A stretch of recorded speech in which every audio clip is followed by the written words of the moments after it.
Welcome back, everybody. So, we did not do a live stream 2 weeks ago because it was Thanksgiving Day, USA. And so, of course, it was family time. And then last week was the virtual retreat that I was hosting. So, I was doing a lot of live streams last week, a lot of them. But they were private, unlisted. So, yeah, so welcome back. I'm excited to be back into live stream land. As usual, you can greet everybody in the chat. We'd love to hear just a general idea of where you're coming from. And today's sewing project is going to be to take up these straps just a little bit, not much. Take these up. And we are also going to put some darts in the small of the back for this bride. So we already have her belt sewn on. And thank you, Silke. Yes, I had a wonderful Thanksgiving. For those of you who know me, you know that is my favorite holiday. I love Thanksgiving. It's food and family and very few fights. I feel like this is terrible, but I feel like people fight more around Christmas, and Christmas, as you know, can sometimes get a little bit materialistic too. And Thanksgiving has none of that. It just has amazing food and wonderful memories and family, right? And the weather. Oh, goodness. I can't say enough about November. Love November. Welcome, everyone. Just working on getting this tripod in a way that would be good for us. So, hello, Chris. Welcome back. Chris was with me all last week. She's a BST bestie who attended the retreat. Varmel, your vintage flapper dress might look a little bit like this, huh? It's this kind of has the Art Deco vibes to it. For those of you who are just joining us, welcome back. We did take 2 weeks off. There was a week for Thanksgiving, and then there was the week for the virtual retreat last week. That was a private live stream, that one. But today we're going to be putting some darts in the small of the back, and we are going to be taking in the straps just a little bit here. So I'm not going to do anything permanent with these straps because this bride doesn't get married for a little while. Let me check her date just to be sure for you. Yeah, so she doesn't get married until May. And I like to do the straps, finish them off at the final adjustment fitting because most often that is what requires an adjustment at the final adjustment fitting. If anything happens in the bust area with size, this gets changed. You'll also find with the stress and the pressure of the wedding, sometimes her posture changes a little bit too. So I like to put in definitely a good, strong, temporary take in for the straps because we need them in the right place on her body for us to proceed with the sequence of alterations, right? But I don't usually get into, cutting or doing anything too deep with this this early on. She is still a solid 5 months out. So we're just going to base this super strong, and I'll show you how I prep this for an appointment to where we can get a good reading on the length for marking the hem. So that's our goal for our appointment with her today, is to be able to mark the hem. This will be adjusted. And then again, like I said, for those of you just coming on, you guys are just piling in today. This is awesome to see you. We're only 4 minutes in and the numbers just keep going. So that is awesome. I really appreciate it. But right here, we're gonna hand stitch a dart for the small of the back. Don't ever leave that back kind of where you can pull the dress away from her back like this. You don't want to do that. You want it to hug that small of the back because it's going to just be so much more flattering for her. So before I get started, while everybody is still joining us, I'm going to just read through the comments real quick, and then we'll get on to our sewing project of the day. Let's see. Terry, welcome back. Thank you for being so faithful. Victoria, this is a faithful name as well. I'm glad you're watching too. Varmel is repairing a vintage flapper dress with us. Chris is joining us. Like I said earlier, she's a BST bestie who was at the retreat with us last week. And she's saying that she had an amazing week. I had an amazing week, guys. It was so cool getting to know everybody, because obviously my channel, I have all this output, but I don't get to like meet you guys very much unless you come for a retreat. So that was super cool to meet Chris, because she's been a faithful watcher, live stream attendee, what have you. Silke, another BST bestie, is asking if you have a chance today. I've been dying to ask you about, how do you deal with elastic slip guard? I hope that's what they're called, when taking in a side seam on a strapless gown. I know what you're talking about, I think. Let me know in the comments if it's right. It's the stretchy, soft elastic, but it's got the strip of the no slip grip silicone onto the top of it. So you can stretch it, but it's got the silicone that makes it grippy as well. You often see this in the top bodice edge of a like a strapless bridesmaid's dress. It would go across like this and just kind of help grip a little bit. Number one, I feel like they're pretty, the elastic is pretty unnecessary if you have a good fit. And as we know, bridesmaids are notorious for not getting their alterations done as they should.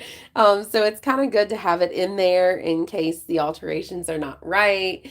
But the bridesmaid's dress should certainly be locked on the hips so that silicone elastic is not necessary. Basically what I do, so the question is, how do I manage it when I'm altering at the side seams? We're just going to pretend like this mesh is not here. We're going to pretend like this is the side seam of a bridesmaid's dress and that we have the silicone elastic going through here. So I just cut it basically, especially if I'm letting it out, I need to just go ahead and cut it, and I do my work, and then I just hand stitch it back. So that means there might be an interruption if I let the gown out. If I take the gown in, basically I usually let the back piece feed into the seam, and then I let the top piece overlap a little bit, because you usually need something to kind of give you that nice sloping angle, and I just let the top piece do that, and I don't want to overlap it too much. So that's typically how I handle it, and I just hand sew it down. I do not try to get my machine to work with it. There's different ways that you can, obviously. You could use like a Teflon foot, and they've got little tearaway paper type stuff that you can use. I'm just not into all that. I would rather hand sew than try to get that worked out. A lot of that stuff seems kind of gimmicky to me. So I just hand sew it, and we don't come across it all that much. So yeah. All right, let's see here. Jacqueline's Own, hello. Good to have you back, Jacqueline's Own. You're so faithful. I appreciate it. All right, Maria. Hey, y'all. I missed you and your great times on Thursdays. Oh, I missed you guys too. I felt really bad about not having it. And what I really felt bad about, guys, is I did not give you a heads up. Either in my community post on YouTube or my Instagram stories. I didn't remind you that we were having the virtual retreat, and I had somebody message me and say, "Are you not doing it this week?" And I felt really bad about that. So, obviously I knew what I was doing. I knew that I was doing the live stream. It was just private for the retreat. But I forgot to announce it. So very, very, very sorry. All right, let's see. Rihanna, hello, first time tuning in. It's great to have you. We typically recommend these kind of like a sew along. So I try to have them go for about an hour. And obviously, I'm not that interesting to watch for an hour, probably, undivided attention. So I welcome people to grab their bridal sewing projects and do a sew with me. And then I always have some type of sewing project going on, and you can just look at it and, peek into that project as needed. You can watch with whatever level intensity that you need. But the other part is I always do a Q&A with my live streams. So let's see here. Do-do-do. Yes, that's good to know, Silke, that I'm saying the right elastic there. Becky Best, enjoy all of your advice. Thank you, honey. I don't think I'm better than anybody else. I don't think I know it all, but I'm happy to share the way that I do things. And if it helps you, that's what makes me happy. That's what I want. I want to help if I can. Let's see. Silke, thank you so much. I've been doing that too and wondering. Yep, you're doing it right, honey. Anna Burbakov, hello from Serbia. Wow, you're so far away. It's awesome to have you. Thank you for joining us. Irene Hall, a BST bestie. Hi, everybody. Good to have you. Jacqueline's own, how was the retreat and will you do it again? And Chris says the retreat was everything plus more, highly recommended. So Jacqueline's own, I did want to talk about the retreat today because I'm super stoked about it. And I know you guys were all wondering. I have so many emails of people saying like, I can't do it right now because of this and that, very valid stuff, right?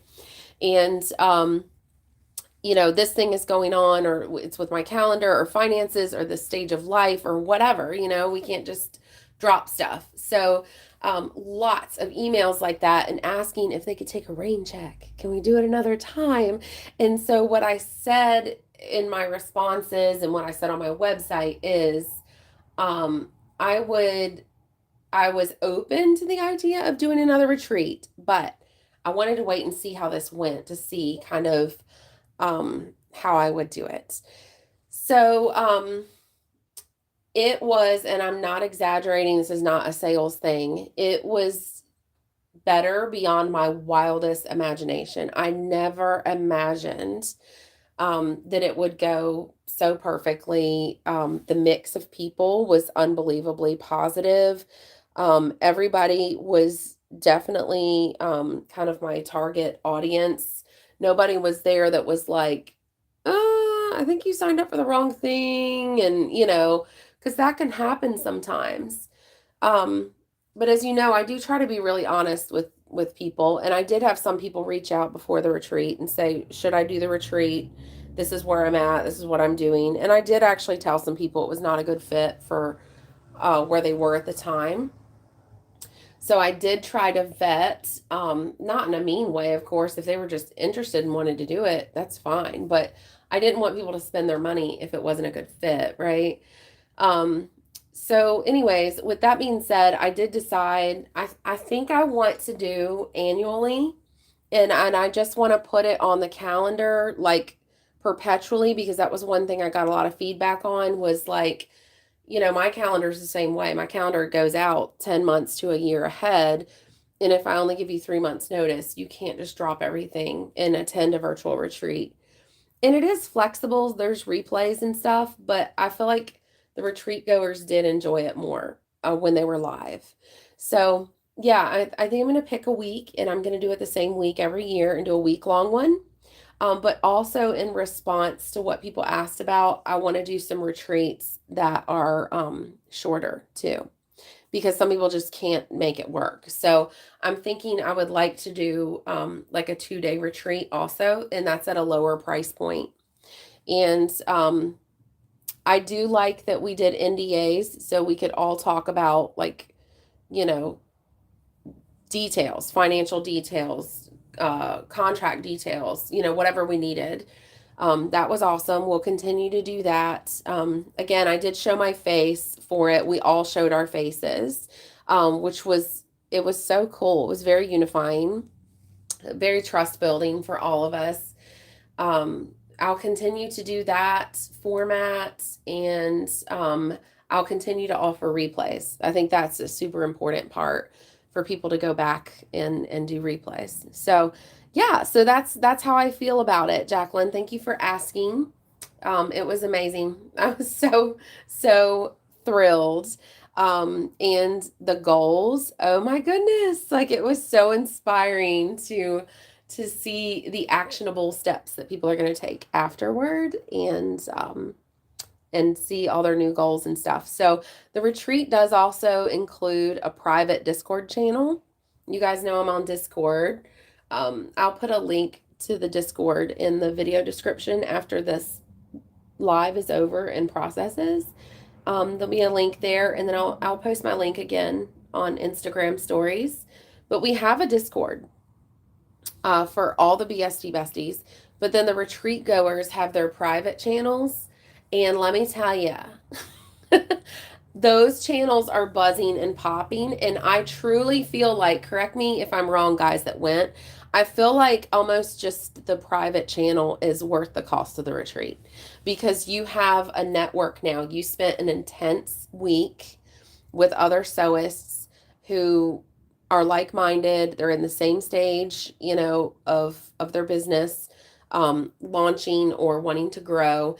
And you guys have private, secure access to one another to communicate about anything, to share anything. And you know that you're all locked in with a NDA. It's almost like a mastermind. And, people pay thousands upon thousands of dollars for that. So I feel like that's one of the most valuable things. So we'll definitely do that. All right, let's see. Angie, happy to be back with you. I've got a gown I'm dealing with today that I'm just not happy with. Ugh, don't you hate that? And I'm not sure how to get it there. Pray. So, Angie, as you know, you can always DM me on Instagram if you're stuck and you have a sewing question. You can send me a picture. Victoria, is the retreat high and what do you do? Sewing? So we actually didn't get into as much sewing as I thought we would do, just because I try to meet the needs of the group. But the primary goal was actually like business planning, and really the heart of it is just like how to make a lot more money.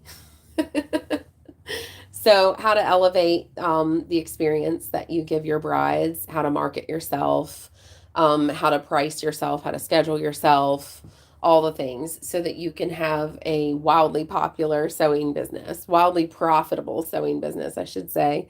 So, that's really kind of a lot of it is like the backroom secrets and stuff like that. But I mean, I didn't feel like it was a very high price for what you get. It's an entire week that was like we offered lives and Zooms, all different hours for different time zones. All of it's replays. You get printables, whatever. I always said you'll easily make up the money for the retreat like in one good sewing day, easily. So the retreat was $800 for the week, the Monday through Friday.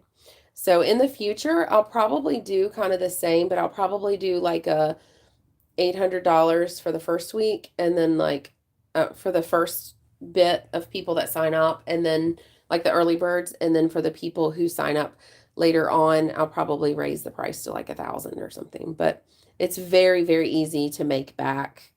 You can ask the people the stuff that they learned as far as to be able to make money with this. We want to get everybody into the six figures is the ideal there. So, Irene, great. I will plan for next year. Yeah, I think you're one of them that was reaching out, wanting to do it another time or something. So Chris, yeah, absolutely. Discord is fantastic. That's what I'm feeling. I'm thinking that was like a huge value, and the Discord doesn't close, so they can talk amongst themselves forever. The retreat goers. Jacqueline Zone, thank you. I'll try for next year. Chris, the whole experience and friendships are worth every penny. Victoria, oh, okay, sounds good. I need to stop being scared to cut fabric. Yes. However, I love making patterns so people can make them a skirt. That's great. And we do have different types of sewing businesses in there. Like they all, of course, at least do some bridal. But we did have more, representation. So some people are just designing, some people are into pattern making. Some people do all sorts of alterations, that kind of thing. So yeah, everybody's kind of welcome with that. So yes, Irene, that's my goal. 6 figures for 2023. You can do it. Oh my goodness, you can do it. All right. So Terry, do you ever have a time when something just does not come out the way you designed it and have to return money to your client? Let's see. Something does not come out the way you designed it. I guess I'm having a hard time picturing that. And then you have to return money to the client. Okay, this is how I'm picturing your question, and I might be wrong. You can clarify in the comments. I'm picturing, like, let's say you gave her a price. It's like a custom gown, and you said, okay, I'll make it, fabric is it's its own price, right? But then the labor, you're going to charge like, let's say you're going to charge $1,500 to make the gown in labor, and you design it and whatever. And then in the end, like, it's everything she asked for. It's like the checklist. But to you, when you look at the garment, like if she's got like $300 in fabric and you charged her 15, so it's $1,800. And when you look at the end result, you feel like it really wasn't your best sewing. Perhaps some of the fabrics that you steered her to were not right for the end result, or were not ideal for the end result, and you feel like the 18 is not it's not what you would have charged if you could have seen the end result. And so you're like, actually, I'm only going to charge you like 1,000 in labor. Like, the fabric is what it is, but I'm gonna knock 500 off because I want to be fair to you. And I feel like this is still a beautiful gown, but it's a $1,300 gown. It's not an $1,800 gown. I think that's very fair. I think that is absolutely the way to do business. People need to know that your price is not necessarily just something you quote at the beginning, but it's something that you stay sensitive to throughout the process. Okay, so that does not mean that they should feel like they can come back to you and talk you down on your price after the fact. No, no. That's a whole other deal. No, no, no. Give me hit that like button if you are agreeing with what I'm saying. You don't let them have you back off of your price after you've worked hard on that gown if the price is still fair. But if there were some things that were out of your control, or you tried your best and it still wasn't meeting the mark for you, and you want to adjust that finished amount due, I think that's very, very fair. That can happen. All right, let's see. Irene Hall, I paid for your contract pack and modified it for my business. Met with a lawyer this week. That's awesome. That's what it's there for. And it can reduce your lawyer fees, guys, because when you bring documents to a lawyer and they don't have to rewrite it, they just modify it, it's so much cheaper. So that's what I had in mind. That's ideal. All right, let's see. Victoria, can you actually start a pattern business and make money, and what will you call it? Absolutely, Victoria. Oh my goodness. Check it out on Etsy. There are sellers, okay, on Etsy that do nothing but sell patterns, and it's evergreen, which is goals. People want evergreen things to sell. So what you can do is you can start working with your custom clients, and you let them know. You say, okay, you are my custom client, so you pay a higher price, but I am going to offer this pattern, but with modifications to the design. I'm going to offer it to the public when we're done. You can say that if you want to do full disclosure, or you can just do their pattern and you modify it yourself, and offer some modified version, okay, on Etsy or whatever for sale to the public in all the different sizes and that kind of thing. What I would not do is I would not design per their request a custom pattern for them and then sell that exact pattern. I would not do that, because you're expecting them to pay a premium price because of it being a one-off. but then you're going to make money perpetually on it. Like that just doesn't seem right. Like that they would have to pay like, $400 or whatever, and then you're going to sell it on Etsy for $30, like to whosoever will forever. That's kind of gross to me. So, and it would be to a customer too, but modify it a little bit. Yes. Offer it in all the different sizes. Yes. But yes, take a deep dive onto Etsy and see how you could have your own store selling patterns. There are people that is what they do for a living, and you can make a very good living off of that.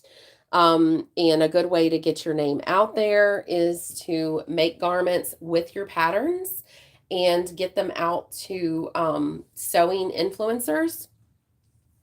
So you can look at different, fashion styles, genres, and find the influencers out there, like on Instagram or whatever, and see if I send you this, will you wear it? I'll pay you X amount of money and give you the garment if you'll wear it and promote it. And that is the way that I would market it. So, guys, this is the kind of stuff that we get into in the virtual retreat, except for we get that deep on every subject for a solid week. It's amazing. All right, so let's see. Let's see what else. Terry, yes, you hit the nail on the head. Okay, nice. Let's see. Irene Hall, it really did reduce the cost. Good. Terry, how can I get the contract pack? Okay, you go to bridalsewing.com. Bridalsewing.com. And if you can scroll down to the bottom of that first page and you'll see where you can purchase things. I can't remember the exact button that you push on. If it's not clear to you, you can go down like you're going to buy my book, and it'll take you to the platform that I sell my digital downloads on. And the contracts, it's one of the things. It has 3 contracts. It's got a long contract for larger sum projects, and then it's got your everyday general contract with like your work order list on it, and then it's also got a cleaning contract. So all right, so we are almost 30 minutes in. Let's get to hand sewing. So I'm not going to see your comments for a few minutes because I am on the other side of the camera. All right, so the way I'm going to do this is I'm going to use upholstery thread and a nice strong needle. And remember what I said, I'm not going to permanently take in these straps yet. I always do that closer to the end, like at the final, okay? Always, always at the final, because they almost always change. And this girl is 5 months away from being married. So this was about a 1-inch pinch is what it is.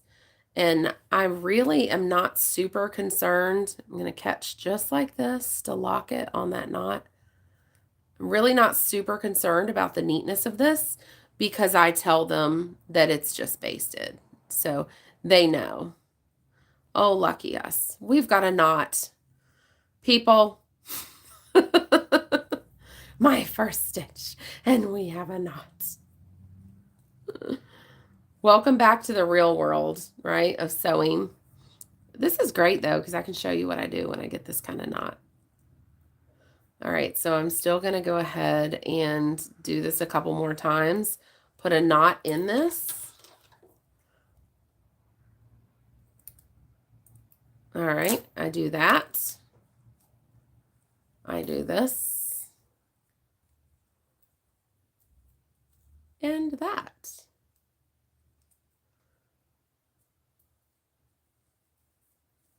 There we go. Snip that off.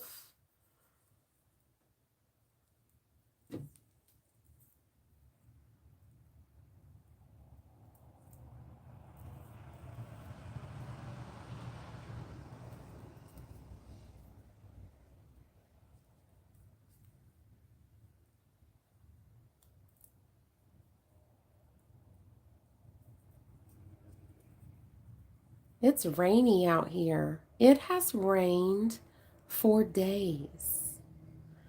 Days, I tell you. That means I'm going to have a raging mold allergy.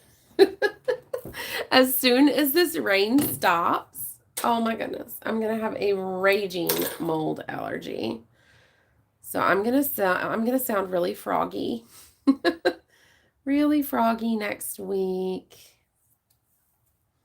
I take Claritin at night, and that really helps a lot. Even though people talk about how weak Claritin is, it really helps me. So I take Claritin, and then I take Flonase. But I would say my biggest allergy by far is mold. If it rains, there goes my voice. All right, let's see if we can do this again a little bit better. All right, so I'm going to lock that. Ah, wouldn't that be funny if it knotted up again? No, it did not. Okay. It's because my thread's a little bit long. I shouldn't be doing it this long. And I just kind of go through like this, nice big stitches. We just want this approximate take up because we're going to mark her hem. All right.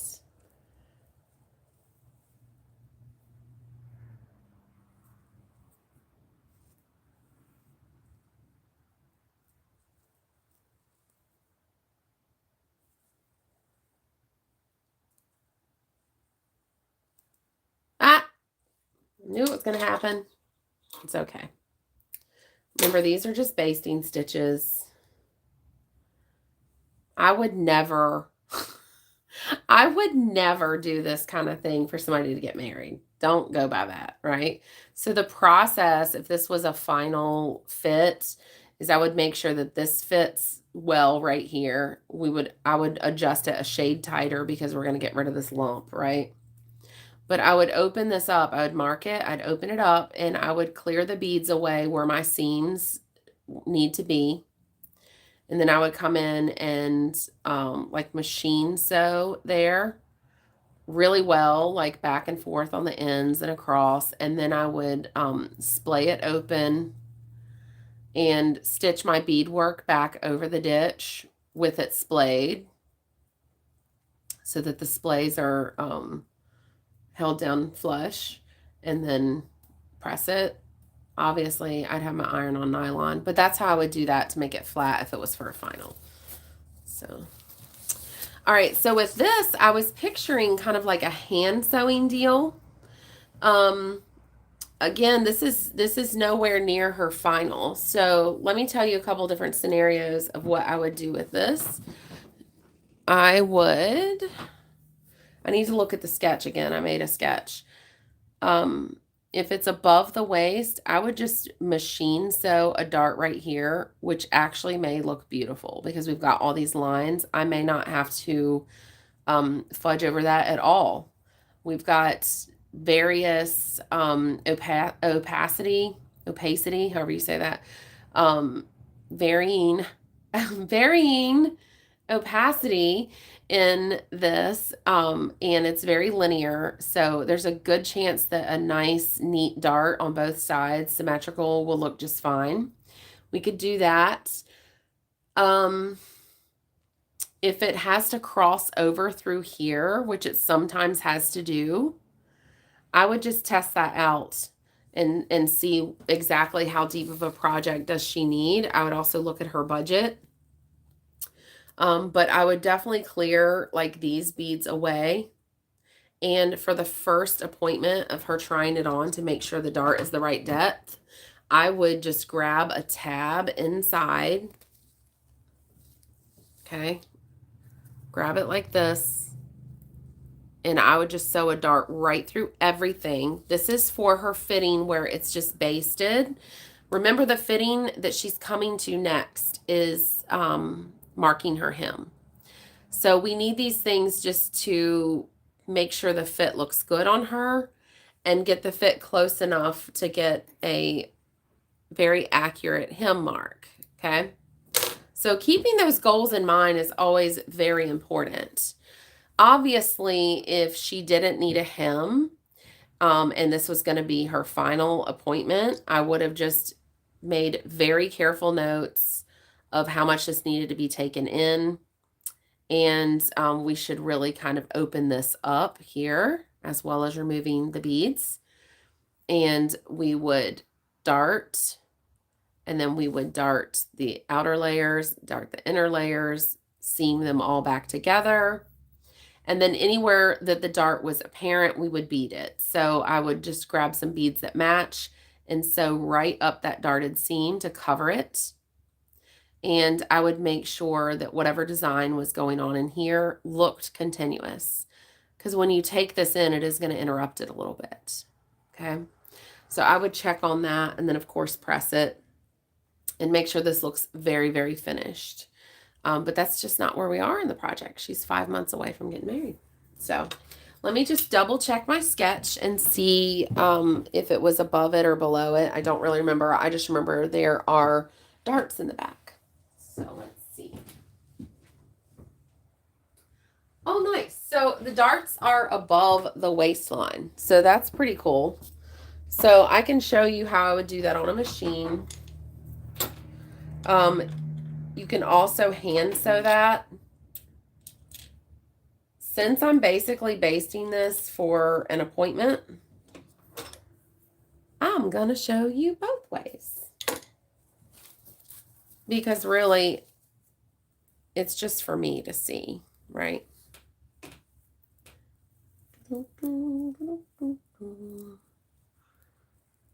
Just for me to see, for the hem. So I have folded this over where there's beads on both sides on the inside. I'm squeezing together.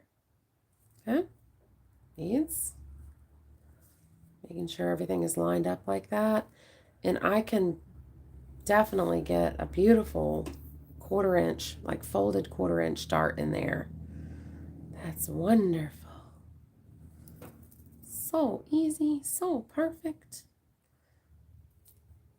Now, if you guys do this and you've got multiple layers and you have problems with dropping a layer on the inside, I like to grab it through like this, okay? So lay it flat, get right to the middle between the two that you're gonna do. Put my needle, put my pins right in the middle.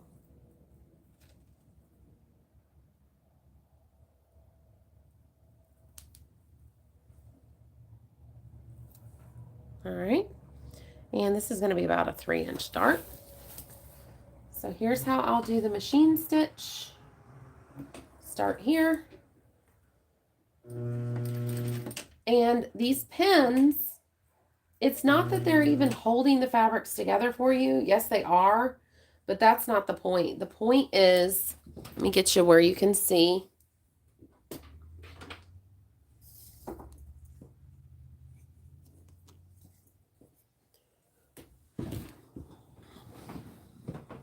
The main point is if I pull it, I'm pulling all the layers.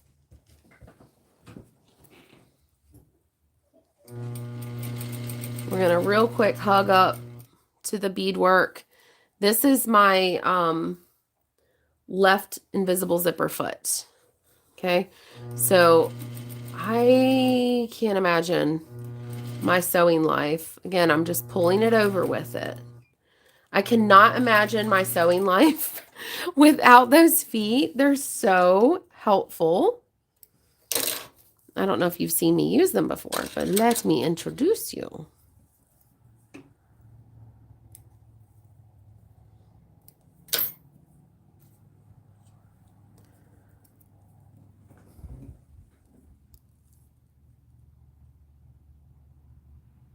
Right, so this you can sew all the way up to the beaded edge of something with this one, and then you saw me sew up to the beaded edge with this one, right? And then you have your left right, which I use mostly. This is my most common foot, the left right invisible zipper foot. I use this for my all-purpose foot. Number one foot, full-time kind of foot. Part-time kind of foot. So that's how I do that. And look at how I would hand stitch this, and then we'll go back to our comments and questions.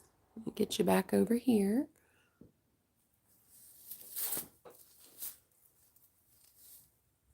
All right. Right here is where I'm going to work. And here is this thread. This is an upholstery thread.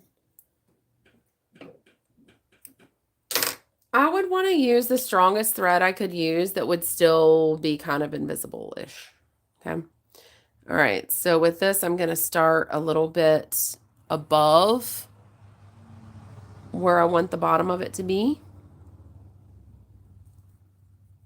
So I can go back this way. This way my knot will be enclosed. All right. So then I'm going to start my ladder stitch. It's going to look like same thing with the dark, pointy, widen out, pointy. Okay. So I'm going to make those tracks with this stitch. So I'm going to go like this. It's called a ladder stitch. You can see how we're going across. This thread is driving me crazy. It's so twisty. Can you see that? Make sure you can see that. We're going to keep going across.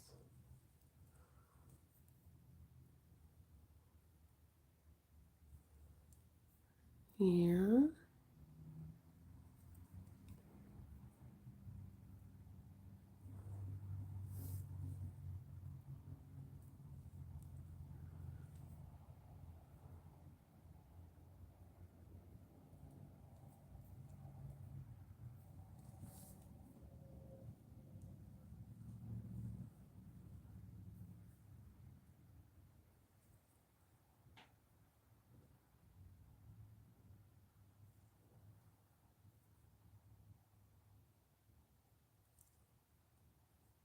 All right, so here comes the fun part. Just slowly pull. Yay! You don't want to pull so much that it picks this up. All right, so I'm going to pinch that so it doesn't get to back out of it. Give myself a knot here. And I'm going to go in, bring it around, make sure I've got it all in here. I'm going to tunnel through here. I just don't want my knot to be anywhere where the stress of trying to open up the end of this is. Okay. Don't want it under pressure. All right. Hide the tail inside that dart, just like we hid the first one. And there is your dart. Okay. If this dress is under a lot of pressure, you're going to see the stitches going across. So obviously you would prefer a machine stitch if this dress is going to be under pressure. All right. But sometimes if it's heavily beaded and they want it reversible, this is the way to go, because sometimes depending on where it is on the dress, the way the dress lays, you can do this and even have some little, if it's like millions of little beads, you can have them enclosed in here and none the wiser, and it's reversible. And then also with all the commotion of the beads, the visual commotion, you're not going to see any stitches.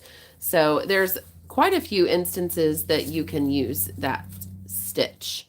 Clearly, this is the neater option. I mean, wow, neat as a pin, right?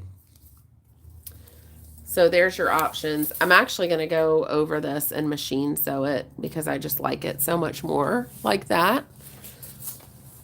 Obviously, in the real world, I wouldn't have done that. I would have kind of picked my method in the beginning and stuck with it, unless if I had to reassess or something. But I just wanted to show you guys two different ways. There's that.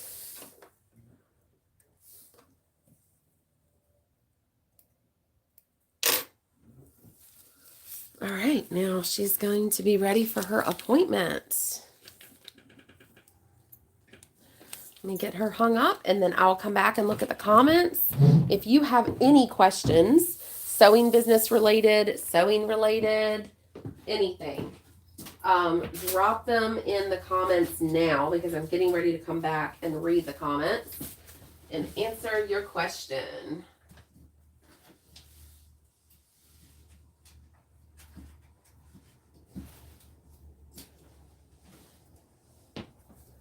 All right, let's see here.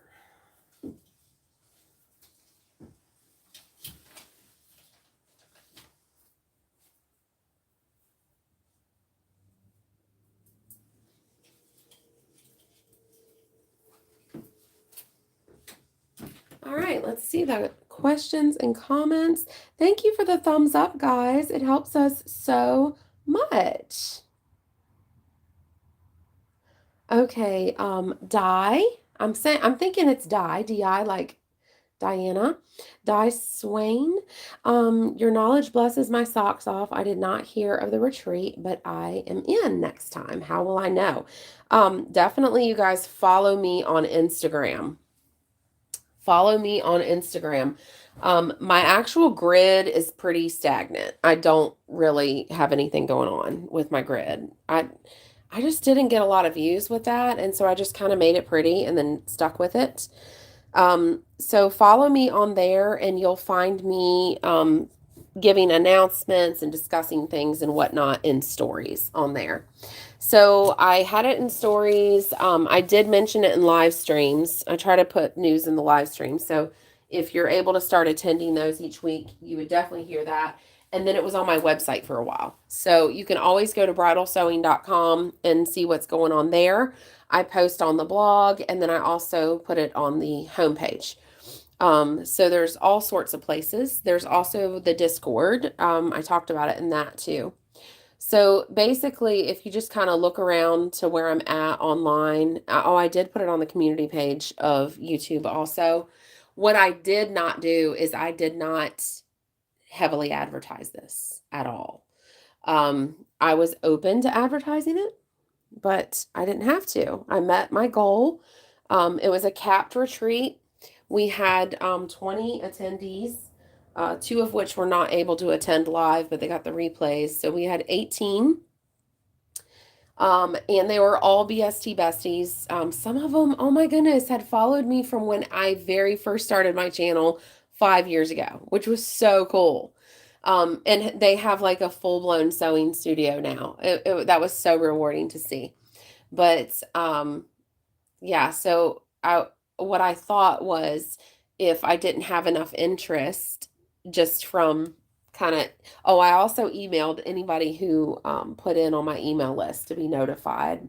I do have email lists on my website as well. But I emailed my people and stuff, and if I didn't have enough takers, I was just going to advertise, but I filled it up with my own people. So that was awesome. So I didn't advertise it. I didn't want people who don't know like what our group culture is like in the group. And that was awesome. What I don't want is like snooty, crabby sewists who are like, I'm the best sewist and you're terrible. And, if you don't tie a knot the way I tie a knot, you're a horrible seamstress. I can't stand that stuff. And that's why I started this community. So, yeah, we didn't have anybody like that. It was so cool. All right, let's see the chat here. Let's see. Terry, how do you determine how much to charge for alterations on a beaded gown like the dress you just did, including the hem? We spent a whole day on that on the retreat. There's 2 different methods that you can do. And I do have a video if you guys want to kind of learn a little bit about my methods. It's if you go to my homepage on YouTube and just look up it's like how to set your sewing rate, look up block scheduling for your business, and I use block scheduling to set my shop rate. And then once you know your shop rate, you just think of how long it's going to take you, and then that's your price. So that's how I would price that. Let's see. Amelia, hi. Hi from Wisconsin. Good to have you. Victoria, what's your Instagram name? It's at Bridal Sewing. Everything is Bridal Sewing. All of the platforms, Bridal Sewing. So YouTube, obviously my channel name is Bridal Sewing Techniques, but my handle is Bridal Sewing on here. So at Bridal Sewing.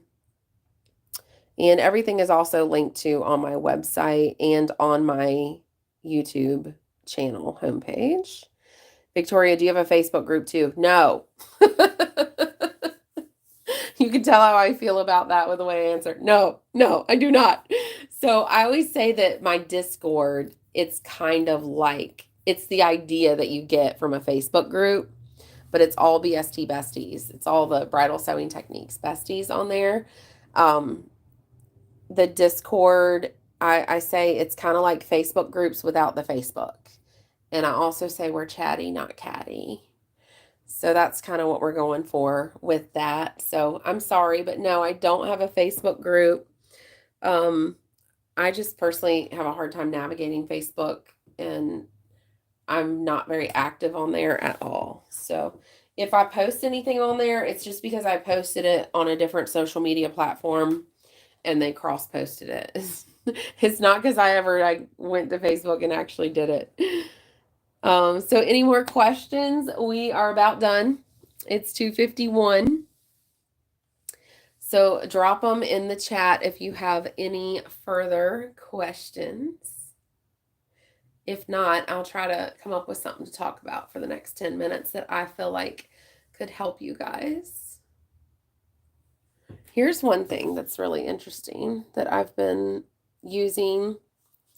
I've been doing this for winter,